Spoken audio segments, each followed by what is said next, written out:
만일 어떤 사람이 그 이웃에게 범죄함으로 맹세시킴을 받고 그가 와서 이 성전에 있는 주의 제단 앞에서 맹세하거든 주는 하늘에서 들으시고 행하시되 주의 종들을 심판하사 악한 자의 죄를 정하여 그의 행위대로 그의 머리에 돌리시고 공의로운 자를 의롭다 하사 그 의로운 대로 갚으시옵소서.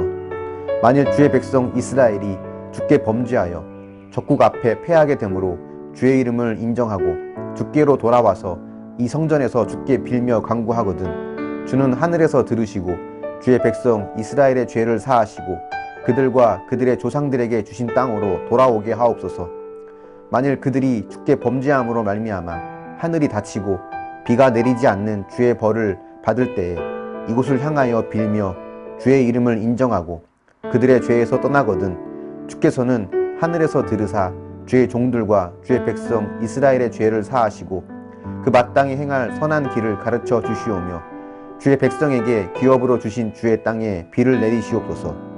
만일 이 땅에 기근이나 전염병이 있거나 곡식이 시들거나 깐부기가 나거나 메뚜기나 황충이 나거나 적국이 와서 성읍들을 에워싸거나 무슨 재앙이나 무슨 질병이 있거나를 막론하고 한 사람이나 혹 주의 온 백성 이스라엘이 다 각각 자기의 마음에 재앙과 고통을 깨닫고 이 성전을 향하여 손을 펴고 무슨 기도나 무슨 간구를 하거든 주는 계신 곳 하늘에서 들으시며 사유하시되 각 사람의 마음을 아시오니 그의 모든 행위대로 갚으시옵소서.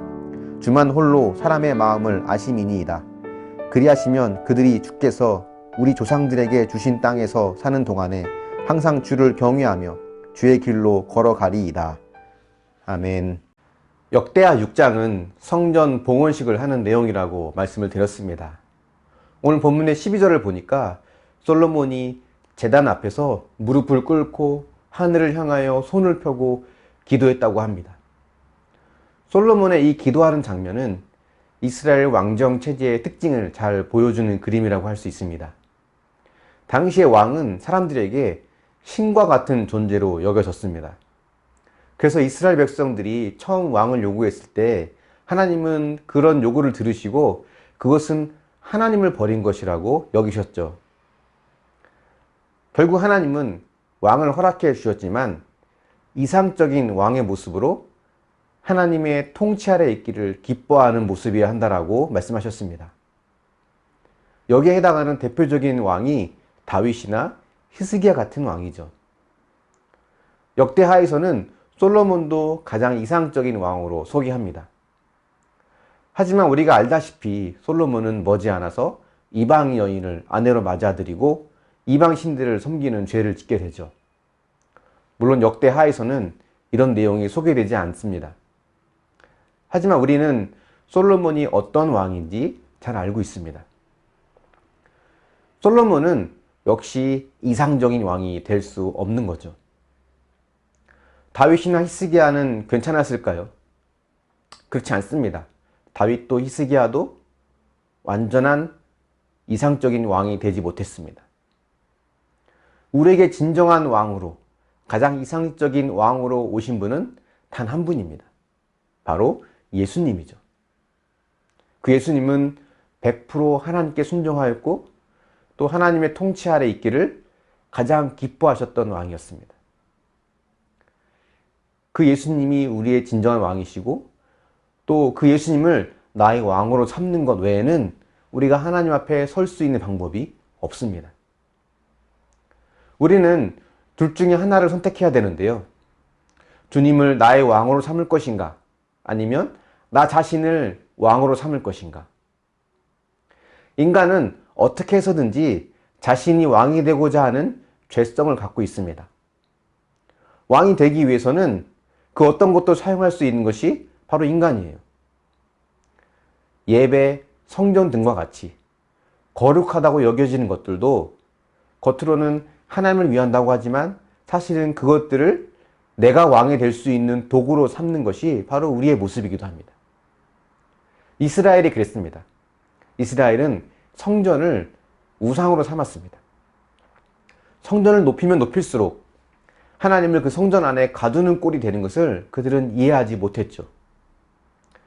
하나님은 나는 성전 안에 있다라고 말씀하지 않으셨습니다. 내 이름을 성전에 두신다고 했을 뿐이지 하나님은 성전 안에 있겠다고 하지 않으셨습니다. 하나님께는 온 세상, 온 우주가 그분의 성전입니다.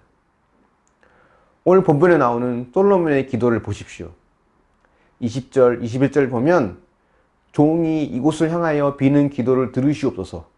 주의 종과 주의 백성 이스라엘이 이곳을 향하여 기도할 때에는 주는 그 간구함을 들으시고 주께서 계신 곳 하늘에서 들으시고 들으사 사하여 주옵소서라고 기도했습니다.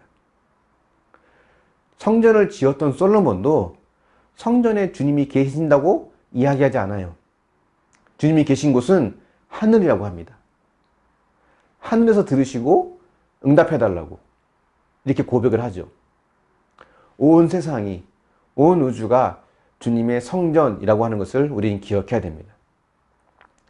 교회는 거룩한 장소, 교회 밖 세상은 타락한 장소, 세속적인 장소라고 하는 생각도 버려야 합니다. 교회의 일은 거룩한 일, 직장이나 가정일은 세상적인 일, 이런 생각도 우리는 고쳐야 합니다.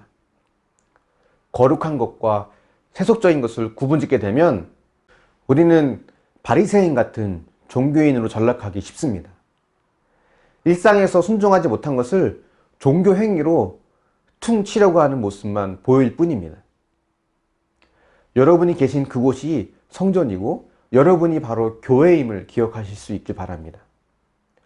땀냄새 풍기면서 일하는 현장, 매일 똑같이 반복되는 그 직장과 가정생활, 먹고 살려고 하는 그 행위들이 모두 영적인 일이고 거룩한 일이라는 것을 기억할 수 있길 바랍니다. 우리의 진정한 성전은 주님이시고 주님이 우리를 교회로 삼아주시며 세상에 보내셨습니다. 우리가 이걸 기억해야 돼요. 그래서 오늘 하루도 우리가 이걸 기억하고 여러분이 있는 그곳에서 진정한 성전이 될 수 있기를 축원합니다. 한 묵상해 보십시오. 주님을 왕으로 삼고 있습니까? 그렇다면 그분이 100% 옳은 분임을 인정하고 있습니까?